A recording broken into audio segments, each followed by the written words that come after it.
ध्येयानं पछाडलेल्या त्या युवकानं खाकी वर्दीचं स्वप्न पाहिलं होतं. छंद म्हणून जोपासलेली चित्रकला आणि संगणकीय ज्ञान यामुळे त्यानं पोलीस दलात स्वतःची वेगळी ओळख निर्माण केली. एखाद्या व्यक्तीच्या केवळ वर्णनावरून तो अगदी हुबेहूब चित्र रेखाटू शकतो. त्याच्या या कलेचा पोलीस खात्यात समाजासाठी उपयोग झाला आणि अनेक गुन्ह्यांची उकल होऊन गुन्हेगारांच्या मुसक्या आवळणं शक्य झालं. अमित सरजे हे त्या तरुणाचं नाव आहे.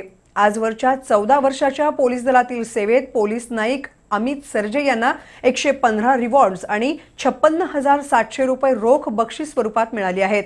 केवळ IQ माहितीवरून गुन्हेगारांचा चेहरा पोलीस दलासमोर आणणाऱ्या अमित सरजे यांच्याबद्दलचं हे विशेष वृत्त. पोलीस नाईक हे पोलीस दलातील एक सामान्य पद, पण आपल्या अंगभूत कलागुणांच्या जोरावर पोलीस नाईक अमित सरजे यांनी अल्पावधीतच कोल्हापूर पोलीस दलात स्वतःचं वेगळं स्थान निर्माण केलंय. जिद्द, धडाडी आणि परिश्रमाच्या जोरावर 2006 साली अमित पोलीस खात्यात भरती झाले. वर्षभर पोलीस प्रशिक्षण सेंटरमध्ये प्रशिक्षण घेतलं आणि त्यांची पोलीस मुख्यालयात नेमणूक झाली. 2007 ते 2008 या कालावधीत लक्ष्मीपुरी पोलीस ठाण्यात काम करताना त्यांच्या अंगी असलेली चित्रकला आणि संगणकीय कौशल्य हेरून त्यांची सायबर सेलकडे बदली करण्यात आली. त्याचवेळी रुईकर कॉलनीतल्या उद्योजक मेघानी यांच्या बंगल्यावर दरोडा पडला. दरोडेखोरांनी 2 महिलांवर प्राणघातक हल्ला करून लाखो रुपयांचे दागिने आणि रोकड लुटून नेली होती. अमित सरजे यांनी जखमी महिलांनी सांगितलेल्या वर्णनावरून या गुन्ह्यातील संशयितांची रेखाचित्र तयार केली.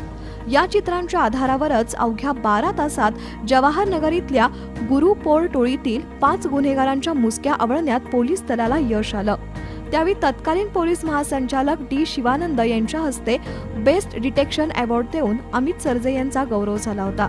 त्यानंतर जन्मठेपेची शिक्षा भोगणारा कुविख्यात गुंड लहू ढेकणे पॅरोल रजेवर होता. त्याने एका व्यक्तीचा खून करून स्वतःच्या मृत्यूचा बनाव केला होता. या गुन्ह्यातही सायबर सेलमध्ये काम करणाऱ्या अमित सरजे यांचं कौशल्य दिसून आलं. तांत्रिक विश्लेषण आणि मोबाईल लोकेशनद्वारे त्यांनी गुन्ह्याची उकल केली.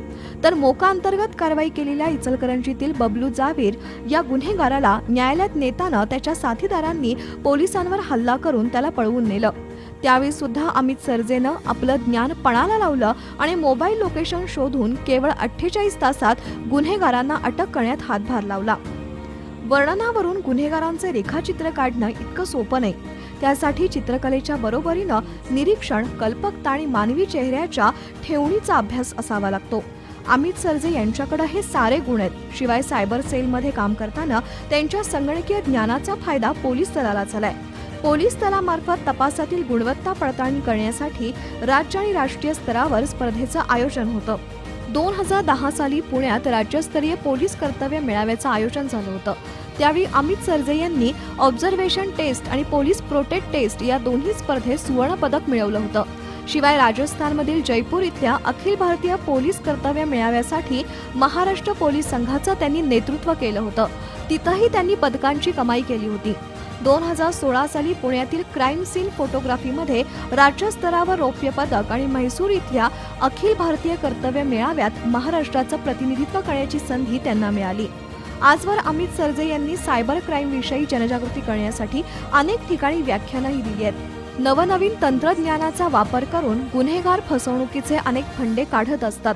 अशावेळी सायबर शाखेतील पोलीस कर्मचाऱ्यांना सुद्धा तितकंच टेक्नोसेवी आणि अलर्ट राहावं लागतं. गुन्हेगारांची मोड्स ऑपरेंडी शोधून काढून 2 पावलं पुढे असावं लागतं, तरच गुन्हेगारांचा माग काढता येतो. अमित सरजे यांनी हे आव्हान यशस्वीपणे पेलून कोल्हापूर पोलीस दलाला एका वेगळ्या उंचीवर नेऊन ठेवलंय. बी न्यूजसाठी कॅमेरामन प्रथमेश कात्रटसह प्रमोद भनगुत्ते.